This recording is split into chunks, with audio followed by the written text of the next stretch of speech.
Nanindigan ng COMELEC na walang mali sa unbanked decision na tuluyan ng ipagbawal ang partisipasyon ng Smartmatic sa lahat ng transaksyon sa komisyon.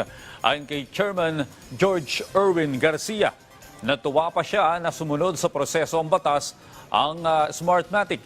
Ang pahayag ay reaksyon ni Garcia sa inihaing petisyon ng Smartmatic sa Korte Suprema matapos silang ma-disqualify o wag nang payagang lumahok sa bidding sa petition for certiorari na inihain ng Smartmatic.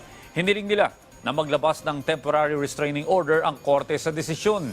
Samantala, mula naman sa December 12, pinalawig at ginawang December 14 ng COMELEC ang deadline para sa mga nais lumahok sa bidding para sa procurement sa 2025 elections.